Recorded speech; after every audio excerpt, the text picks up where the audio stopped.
I never imagined that hiring a new housekeeper would force me to confront the ghost of my past, dragging me back into a life I'd meticulously buried beneath layers of bespoke suits and polished marble. My name is Alexander Sterling, and for 20 years I'd been the architect of my own empire, a titan of industry in New York, with a penthouse overlooking Central Park and a sprawling estate in Greenwich, Connecticut that was more museum than home. Every morning began with a precise ritual, a single-origin coffee brewed to perfection, the Wall Street Journal spread across a mahogany table, and a review of the global markets on a tablet designed for speed and exclusivity. My life was a meticulously crafted tableau of success, devoid of clutter, both physical and emotional. I was untouchable, or so I believed. The Greenwich estate, with its sprawling gardens and 11 bedrooms, was my sanctuary, a fortress against the world and, more importantly, against the uncomfortable truths of my ascent. It represented everything I had fought for, everything I had sacrificed. The high ceilings, the priceless art, the meticulously maintained grounds, they all whispered of triumph, but they also held secrets, silent and heavy, like the antique grandfather clock in the main hall that no longer chimed. The previous housekeeper, Mrs. Gable, had retired to Florida, leaving a void that felt almost personal. She'd been with me for a decade, a quiet, efficient woman who knew the rhythm of the house and, more importantly, the unspoken rules. Finding a replacement wasn't just about cleaning, it was about trust, about maintaining the perfect illusion. That's why Eleanor's application caught my eye. Her resume was sparse, no fancy agency, just a few local references, but there was an honesty in her cover letter that felt refreshing, almost out of place. She wrote about a passion for creating peaceful spaces, about attention to detail. I'd given her an interview, more out of curiosity than genuine intent, expecting another bland, overly rehearsed professional. Instead, Eleanor sat across from me in my study, her hands clasped, her gaze direct. She was younger than Mrs. Gable, perhaps in her late 30s, with an air of quiet determination that was unnerving. Her clothes were simple, practical, a stark contrast to the opulent surroundings. Her voice was soft, with a faint, unidentifiable accent that hinted at a life beyond the gilded cage of my world. I hired her on a whim, a rare impulse in my calculated existence, telling myself it was a test. Her first week was unremarkable. She moved through the house like a ghost, efficient and unobtrusive, leaving everything immaculate. The silver gleamed, the antique furniture shone, and the scent of lavender and lemon replaced the stale air that sometimes lingered despite the best efforts of Mrs. Gable. I found myself observing her, a peculiar habit for someone who usually paid little attention to staff. She had a way with the rare orchids in the conservatory, a tenderness I hadn't seen before. One Tuesday morning, I was in my study, finalizing a multi-million-dollar acquisition, when I heard a distinct sound from the living room. Not a crash, but a sudden, sharp intake of breath. It was subtle, almost imperceptible, but in the silence of the mansion, it resonated. I paused, my pen hovering over the contract, a strange prickle of unease running down my spine. The living room housed my most prized possession, a portrait I had commissioned years ago. It dominated the far wall, a large, oil-on-canvas depiction of a young woman. Not just any woman, but Clara. Her eyes, painted with astonishing realism, seemed to follow you, her smile a faint, melancholic curve. I hadn't looked at it properly in years, not really. It was just part of the decor, a constant, beautiful reminder of a choice I had made, but I felt its presence, always. I walked to the living room, my footsteps silent on the thick Persian rug. Elena stood before the portrait, frozen. Her cleaning cloth lay forgotten on a side table, her shoulders rigid. Her back was to me, but I could sense the tension emanating from her. It wasn't the usual admiration or curiosity someone might display for a masterpiece. This was different.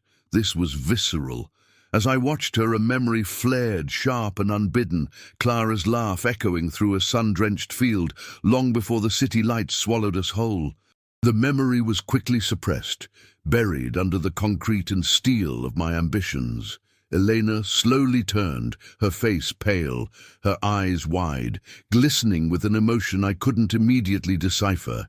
Shock, recognition, fear. She looked from the portrait to me and back again, as if trying to reconcile two disparate images. Her lips parted, and a single question, soft but piercing, broke the silence of my carefully constructed world. "Mr. Sterling, is that Sarah?" The name hung in the air, a phantom limb that I hadn't realized was still attached. Not Clara, but Sarah. My breath caught in my throat, the meticulous facade I had built for decades cracking under the weight of that one simple question. The carefully cultivated calm shattered, leaving behind a raw, exposed nerve. Sarah. The name tasted like ash in my mouth, a relic from a life I had systematically dismantled and erased. My heart hammered against my ribs, a frantic drumbeat signaling the end of my tranquility. "Sarah?" I managed, my voice rougher than I intended, a clumsy attempt at feigned ignorance. "I don't know anyone named Sarah. That's Clara. A dear friend from my younger days, an artist model." The lie tumbled out, practiced and smooth, a well-worn path I'd trod countless times. But Eleanor's gaze didn't waver. Her eyes, usually so observant and calm, now held a deep, unshakable certainty that unnerved me to my core. She knew, or she suspected, and that suspicion, innocent as it might seem to an outsider, was a direct assault on the very foundation of my carefully constructed reality. My mind raced, trying to process the implications. How could she know? Who was she, really? Every detail of my life had been vetted, every employee background checked. There was no way anyone connected to that part of my past could have slipped through the cracks. The possibility felt absurd, yet her conviction was palpable. "Clara," Eleanor repeated, her voice devoid of inflection, yet laden with an undeniable challenge. "I see. She looks remarkably like someone I once knew, someone very important." The unspoken accusation hung heavy between us, a suffocating presence. I felt a cold sweat break out on my forehead, despite the perfect climate control of the mansion. My composure, usually an impenetrable shield, was faltering. I cleared my throat, forcing myself to project an aura of authority, to regain control of the narrative. "Many people share resemblances, Elena. It's a common occurrence. I assure you, you are mistaken." I tried to dismiss her, to put an end to the conversation, to banish the ghosts she had unwittingly summoned. But Elena didn't move. She simply stared at me, then back at the portrait, a quiet storm brewing in her eyes. "Perhaps," she said, her voice barely a whisper, yet it felt like a shout in the cavernous room. "But the resemblance, it's uncanny. The eyes, the faint birthmark just above her left eyebrow, even the way she holds her head." My blood ran cold. The birthmark. It was so tiny, almost imperceptible in the painting, a detail only someone intimately familiar with Clara, no, with Sarah, would know. A detail I had deliberately kept hidden, brushed over by the artist at my instruction. This woman, this new housekeeper, knew things that she shouldn't. A wave of nausea washed over me. The acquisition deal, the market fluctuations, the billions resting on my decisions, all faded into insignificance. All that mattered was the looming threat to my carefully guarded past. I felt a surge of irrational anger mixed with a chilling dread. Who was this woman? Was she a plant? Had someone from my old life, someone I had wronged, sent her? The thought sent shivers down my spine. The world I had built was one of cutthroat business, where enemies lurked in every shadow. But I had always believed I had left my personal demons far behind. I forced a smile, a brittle, unconvincing mask. "Elena, I appreciate your keen eye, but I assure you you're mistaken. Perhaps you should focus on your duties. There's a lot to be done in the West Wing. It was a thinly veiled dismissal, a classic power play. I expected her to back down, to apologize, to retreat into the anonymity of her role, but she didn't. Her gaze remained fixed, unwavering. It was as if she saw right through my expensive facade, past the tailored suit and the calculated smile, directly into the rotten core of my guilt. "Of course, Mr. Sterling," she said, her voice now perfectly composed, almost chilling in its calmness. She picked up her cloth, her movements deliberate, regaining a professional demeanor that was unnervingly perfect. But her eyes, as they flickered back to the portrait for a split second before she turned to leave, held a knowing glint. It was a silent challenge, a promise of unfinished business. As she disappeared down the hall, the silence in the living room was deafening. My heart continued to pound, a frantic warning. The illusion of safety had been shattered. I walked slowly towards the portrait, my gaze tracing the familiar lines of Clara's face, which suddenly seemed to mock me. Sarah. The name brought with it a torrent of memories, a dam breaking after 2 decades of careful construction. I saw her in my mind's eye, vibrant, full of life, her laughter echoing in the small apartment we'd shared, her dreams intertwined with mine. She was the one who believed in me when no one else did, the one who saw potential in a hungry, ambitious kid from a working-class neighborhood. We were inseparable, 2 halves of a whole, dreaming of a future that seemed impossibly grand from our cramped Brooklyn apartment. Sarah had been an aspiring musician, her melodies filling our tiny space with hope and joy. I, on the other hand, was obsessed with the stock market, devouring every book, every article, convinced I could crack the code of wealth. We had a pact. When I made my first million, we'd buy a house with a proper studio for her, a place where she could create without worrying about rent or bills. But ambition, as I would soon discover, was a hungry beast, demanding sacrifices. The micro-trigger of Elena's question had unleashed a storm. A specific memory surfaced, raw and painful. The day I signed the papers, not the papers for my first big deal, but the legal documents that sealed Sarah's fate. We had invested all our meager savings, along with a small inheritance she'd received, into a fledgling tech startup. It was my idea, my conviction, that this was our ticket out. The company soared, its valuation skyrocketing. But I saw an opportunity, a way to accelerate my own path, a path that suddenly felt too slow, too tethered by shared dreams.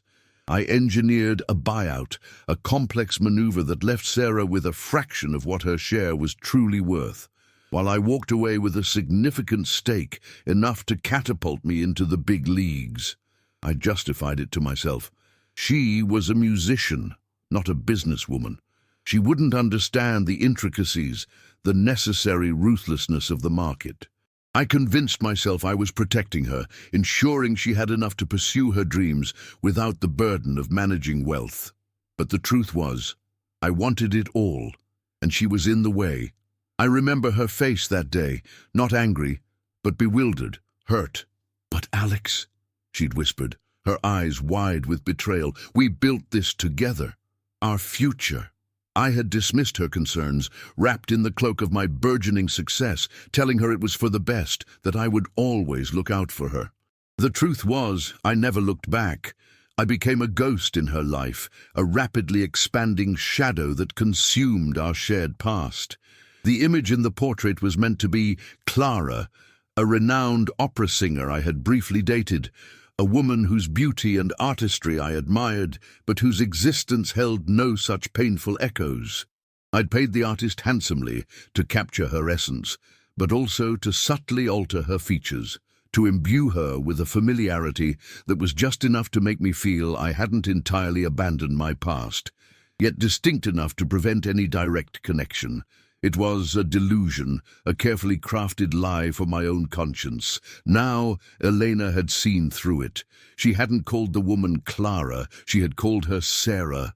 My blood ran cold, fear and a creeping guilt coiling in my gut.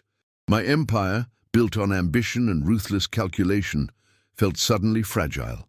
My first act of injustice, the one that truly set me on this path, had just walked back into my meticulously clean house, armed with a name and an unnerving gaze. I poured myself a scotch, the amber liquid doing little to calm my rattled nerves. The house, usually a bastion of peace, now felt like a mausoleum of my past, each silent hallway echoing with Sarah's name. Elena continued her work with an unnerving professionalism. She never mentioned the portrait again, never brought up the name. But her presence, once a welcome addition to the household, was now a constant, subtle torment. Every time I saw her, whether she was polishing a silver platter or arranging flowers, I felt a knot tighten in my stomach. Was she watching me? Was she waiting? The silence between us was heavier than any argument, laden with unspoken questions and suspicions. I found myself scrutinizing her, looking for clues, trying to decipher her true motives. Was she merely curious? Or was there something deeper, more sinister at play? The thought gnawed at me, robbing me of my usual focus. Deals I would have easily closed now felt like insurmountable obstacles, financial reports blurred before my eyes. One evening, I returned home to find a small, antique music box sitting on the grand piano in the living room. It wasn't mine. I had a strict policy against personal items belonging to staff being left in common areas. My initial reaction was annoyance, then a creeping sense of dread. The music box was delicate, made of polished mahogany with intricate carvings. It looked old, cherished. I opened it hesitantly, and a faint, melancholic melody drifted through the air. It was a tune I knew, a lullaby Sarah used to hum. My hands trembled as I closed the lid.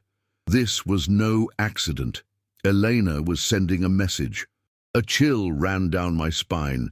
This was a micro-trigger, a small, perfectly placed pinprick into the balloon of my false sense of security.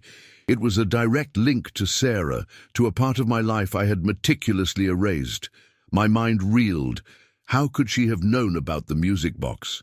I had never spoken of it, never revealed that part of my history to anyone in this new life. I confronted Elena the next morning, my voice carefully controlled, but an edge of accusation undeniable. "Elena, I found this on the piano. Is it yours?" I held up the music box, its innocent appearance belying the turmoil it caused within me. She met my gaze, her expression unreadable. "Oh, that," she said, her voice soft, almost apologetic. "I'm so sorry, Mr. Sterling. I found it tucked away in an old drawer in the library, near some forgotten photo albums. It looked so beautiful, so sad. I thought it deserved a more prominent place. I didn't realize it wasn't supposed to be out." She offered a small, disarming smile. The explanation was plausible, almost too plausible. The library indeed held dusty, forgotten relics, remnants of the previous owner's past. But the music box was unmistakably Sarah's.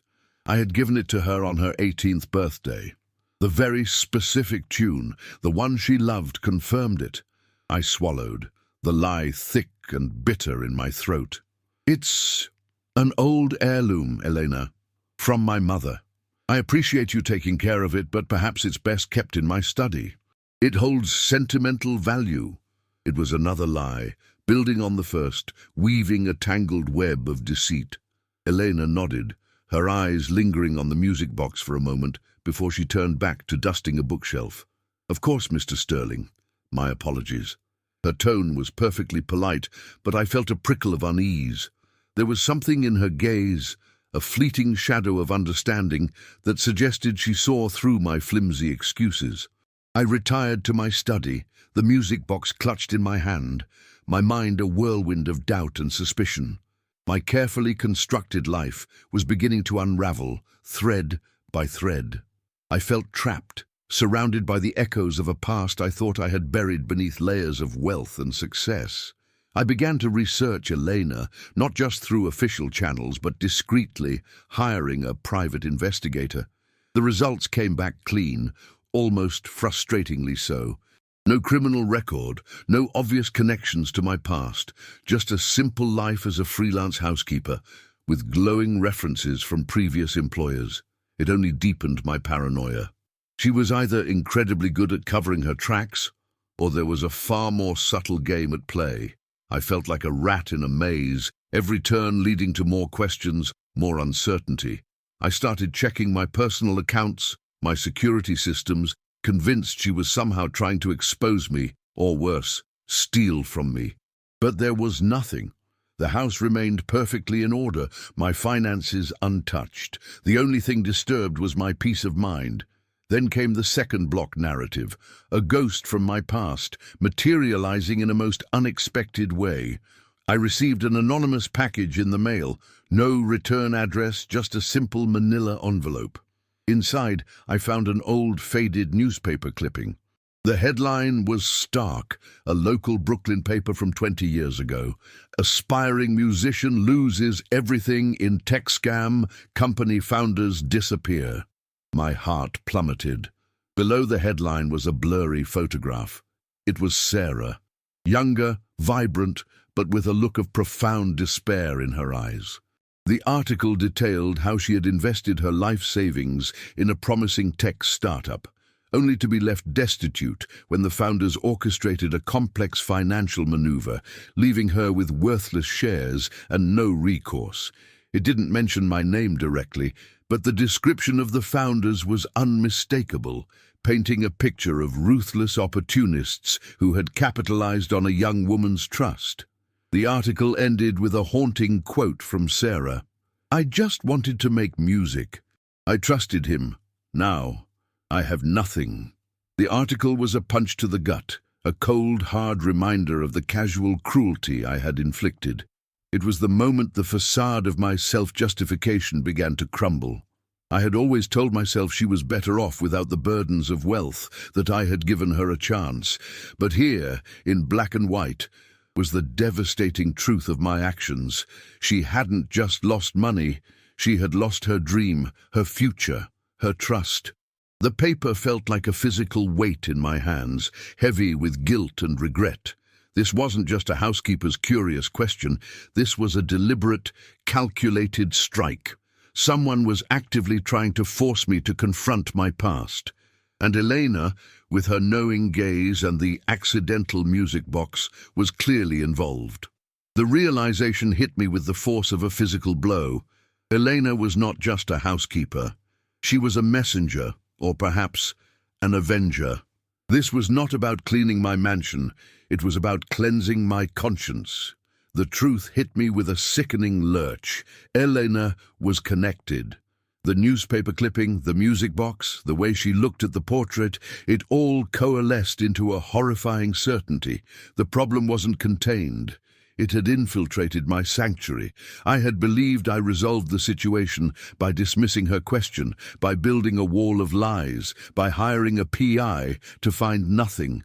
That was my false solution, a pathetic attempt to outrun a past that had patiently waited for its moment to strike. But now, the truth was coming, slowly but surely, like a relentless tide. This wasn't some random coincidence. This was deliberate. My control, my carefully constructed illusion of invincibility, was crumbling around me. One afternoon, I found Elena in the conservatory, meticulously pruning a rare orchid. She wore a simple apron, her hands dusted with potting soil, the picture of a diligent employee. But as I watched her, a sudden, horrifying realization struck me, a memory from that ancient newspaper clipping. Sarah had loved orchids.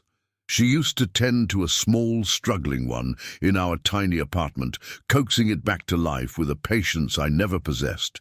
The detail, so minor, yet so specific, sent a jolt of recognition through me. It was too much to be a coincidence. My stomach twisted. "Elena," I said, my voice barely above a whisper. She looked up, her eyes clear and unwavering. "Yes, Mr. Sterling? How long have you been interested in orchids?" She paused, a small smile playing on her lips. "Since I was a little girl, Mr. Sterling. My mother always said they taught you patience, how beauty takes time and care. She adored them." My blood ran cold. My mother had no interest in orchids. Sarah, however, a wave of nausea washed over me. This woman was a ghost, a living, breathing embodiment of my past sins. I spent the next few days in a daze, the mansion feeling less like a home and more like a cage. Every rustle of leaves outside, every creak of the floorboards sounded like a warning. I started drinking heavily, a habit I had long abandoned, seeking solace in the numbing burn of scotch. My business acumen, once my pride, was now clouded by an overwhelming paranoia. I saw Elena everywhere, even when she wasn't there. Her quiet efficiency, once comforting, now felt menacing. I tried to convince myself it was all a coincidence, a series of unfortunate events, but the evidence was piling up. One evening, I couldn't take it anymore. I cornered Elena in the kitchen, where she was preparing my evening tea, her back to me. "Elena," I said, my voice hoarse, "who are you, really?" She turned slowly, her hand still holding the delicate teapot, her expression calm, almost pitying. "I am Elena Rodriguez, Mr. Sterling.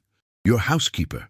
Her composure infuriated me. "Don't play games with me. The music box, the newspaper clipping, the orchids. You know who Sarah was, don't you? You know what I did." My voice rose, betraying the years of carefully constructed control. Elena placed the teapot gently on the counter. Her eyes, usually so neutral, now held a deep, unshakable sorrow, an ancient pain I recognized only too well. "I do, Mr. Sterling," she said, her voice soft but firm, cutting through my rage like a surgeon's scalpel. "I know exactly who Sarah was, and I know exactly what you did." Her words hung in the air, a death knell to my carefully maintained delusion. And then, the Verada 3, the truth coming to light, inverting the roles. "Sarah was my mother, Mr. Sterling, Sarah Jenkins, the woman in your portrait. And you ruined her life. You took everything from her." The revelation struck me like a physical blow, knocking the wind out of my lungs. My mother, Elena, was Sarah's daughter? The world tilted on its axis. The air thickened, heavy with unspoken accusations and years of accumulated grief.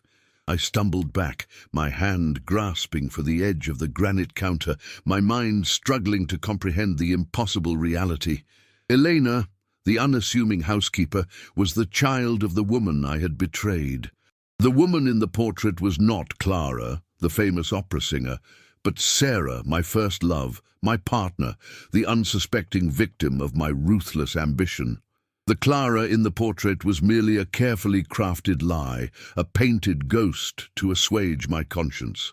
And now the true ghost had arrived, walking through my front door, bearing the very face of my past. The silence that followed Elena's confession was deafening, broken only by the frantic hammering of my own heart. Guilt, a sensation I had long repressed, now surged through me, a toxic wave threatening to drown me.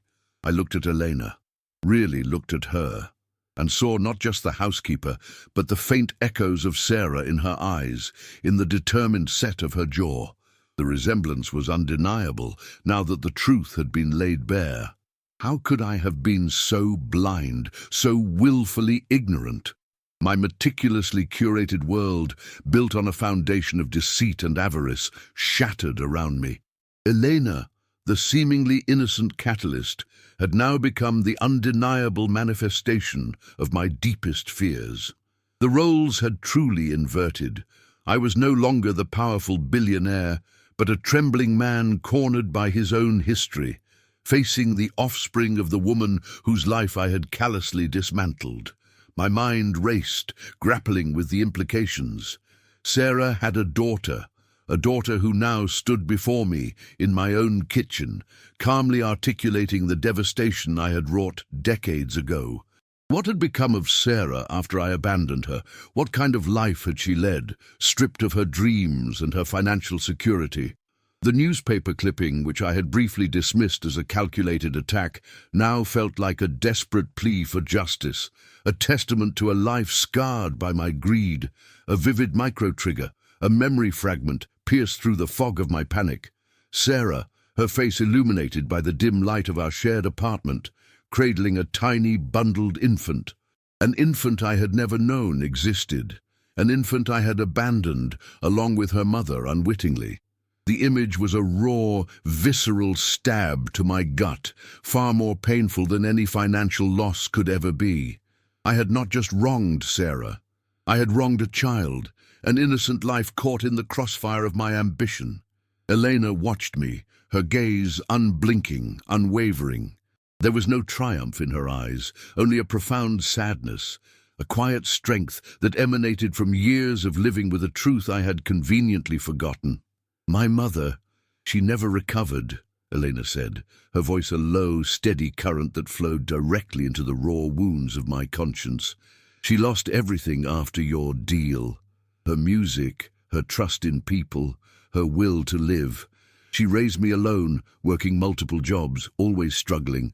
But she never stopped humming her melodies, even when her piano was sold for rent. She talked about you sometimes, not with anger, but with a deep, lingering hurt. She never understood how someone she loved, someone she trusted, could do something so cruel. Each word was a precise, agonizing blow, chipping away at the thick armor I had worn for so long. The image of Sarah, struggling, sacrificing, while I ascended to unimaginable wealth, was a stark and horrifying contrast. She always kept a small picture of you, Elena continued, from your younger days, before the money changed you. She told me to always remember the man in that picture, not the monster he became. She died 5 years ago, Mr. Sterling, broken but not defeated, and she made me promise something, to find you, not for revenge, but for answers, for clarity, for her truth to be heard. The full weight of my transgressions crashed down on me. I had not only stolen Sarah's future, I had stolen a potential future with a child, a legacy I had never known. The truth, now fully revealed, was far more devastating than I had ever imagined. The cold ambition that had driven me, that had allowed me to rationalize my actions, suddenly seemed monstrous, grotesque. The empire I had built felt like a mausoleum filled with the ghosts of my past, dominated by the phantom cries of a child I had never met. The opulent mansion, my symbol of success, now felt like a prison, each gilded frame and marble pillar a monument to my moral decay. I found myself wandering its vast, empty halls, the silence a constant reminder of the life I had chosen, a life devoid of true connection, devoid of the very love I had so easily discarded. Elena's revelation had cracked open my carefully constructed shell, exposing the raw, aching void within. The internal conflict was agonizing, power or pardon, money or conscience, pride or love. The choice wasn't logical, it was purely emotional, a battle raging within the hollow chambers of my soul. I thought of the hundreds of millions in my bank accounts, the investments, the yachts, the private jets. They meant nothing now. They were tainted, monuments to my betrayal. My mind replayed fragments of conversations with Sarah, her unwavering belief in me, her innocent dreams. How easily I had crushed them. How casually I had tossed aside her trust for the thrill of the chase, the intoxicating allure of limitless wealth. A profound wave of shame washed over me, a feeling so intense it made me physically ill. This was the fourth virada, the emotional and moral discovery. I finally perceived my own monumental failing. It wasn't just about the money I had taken, it was about the spirit I had broken, the life I had irrevocably altered, and the human cost of my ambition. The hidden theme, the loneliness behind the success, resonated with an unbearable clarity. My empire was vast, but I was utterly, completely alone. Have you also lost someone due to pride? The question echoed in my mind, an unseen voice asking what I now knew was the very core of my being. Yes, I had. I had lost Sarah, I had lost Elena's mother, and in doing so, I had lost a part of myself, a fundamental goodness I hadn't realized I possessed until it was long gone. My pride, my insatiable hunger for success, had been a ravenous beast, devouring everything in its path, leaving only desolation in its wake. Eleanor, in her quiet, dignified way, had forced me to see the truth of my actions, not through anger or vengeance, but through the profound sadness of a daughter who had known nothing but the aftermath of my greed. Her presence in my home, initially a source of irritation, then suspicion, had now become a mirror, reflecting my monstrous past. I spent days in a self-imposed isolation, the world outside my mansion blurring into an unimportant hum. My phone, usually an extension of my hand, lay forgotten on my desk, its constant notifications of deals and market movements now meaningless. I looked at the portrait of Clara, no longer seeing a beautiful woman, but a painful, distorted representation of Sarah, a symbol of my greatest sin. Every brushstroke, every shadow seemed to scream her name. I revisited the old newspaper clipping, rereading Sarah's heartbroken quote, feeling each word like a fresh wound. She had trusted me, and I had betrayed that trust for a fleeting sense of power, a hollow victory. I had to do something. Not for Eleanor, not for public redemption, but for Sarah and for the hollowed-out shell of the man I had become. The decision was not easy, but it was inevitable. The wealth I had amassed, the empire I had meticulously built, now felt like a burden, a heavy cloak of shame. It was time to shed it. I knew what I had to do, a path that would dismantle my carefully constructed life, but perhaps, just perhaps, would allow me to finally breathe again. The choice was clear: shed the gilded cage, face the consequences, and somehow find a way to honor the memory of the woman I had wronged. It would mean losing everything publicly. But what was everything if it came with such a crushing weight of guilt? I summoned my lawyer, a man who had seen me through countless complex deals, but never through a moral crisis of this magnitude. His face registered surprise, then concern, as I laid out my intentions. I wanted to divest myself of my controlling shares in Sterling Global, to liquidate a significant portion of my personal assets, and to establish a substantial trust fund. For Sarah, for Elena, for anyone I might have inadvertently hurt along the way. My lawyer, Mr. Thompson, a shrewd and cynical man, stared at me as if I had lost my mind. "Mr. Sterling," he began, his voice laced with disbelief, "are you truly contemplating this? This is billions. Your legacy." "My legacy," I interrupted, my voice calm, resolute, "is not measured in dollars, Mr. Thompson. It's measured in the lives I've impacted. And I've made a terrible mistake. I need to correct it." He tried to argue, to suggest alternatives, quieter ways to make amends, but my resolve was unshakable. This wasn't about public perception. It was about internal atonement. This was my confrontation with the man in the mirror. The final meeting with Elena was not a confrontation filled with shouts or tears, but a quiet, almost solemn affair. I called her into my study, the very room where I had once dismissed her. She stood before my mahogany desk, her hands clasped, her face revealing nothing. "Elena," I began, my voice raspy with emotion, "I have made arrangements, significant arrangements, for your mother, for you." I explained the trust fund, the divestment, the public statement I intended to release, acknowledging my past actions without euphemism or self-pity. I told her about the full reparations, more than just the money she had lost, but a recognition of the life I had stolen.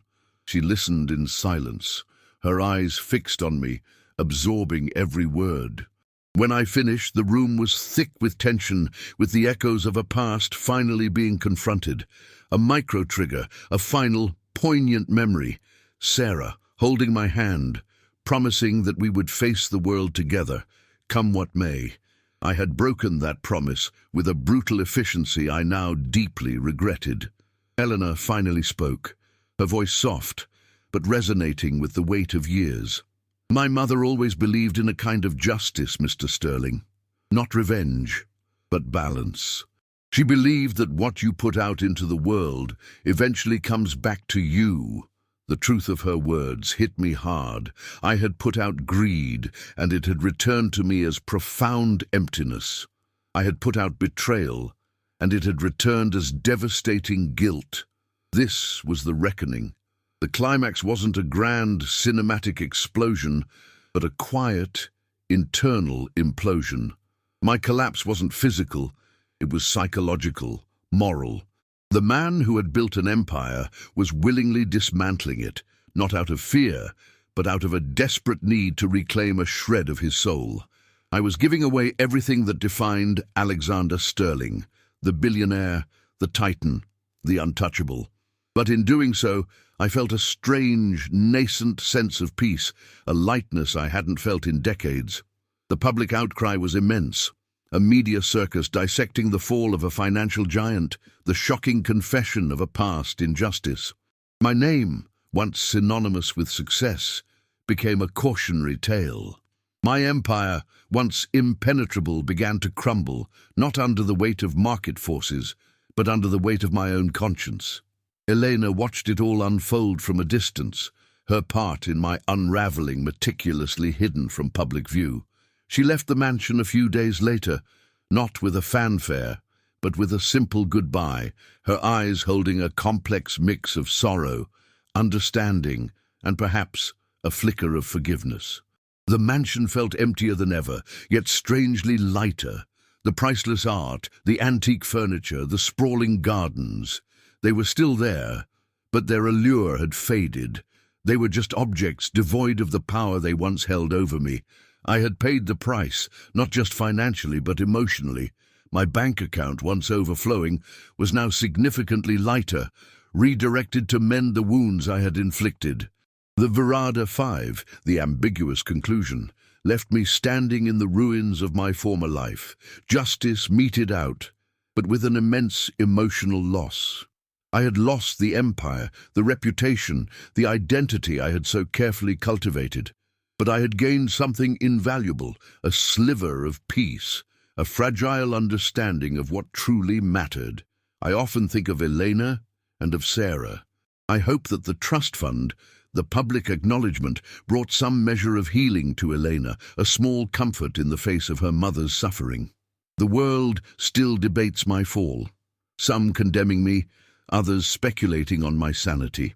But for me, the debate is over. The empty mansion echoed my name, but the silence finally felt like home. My bank account was significantly lighter, but my heart, for the first time in a very long time, felt truly rich. Tell me, what would you have done?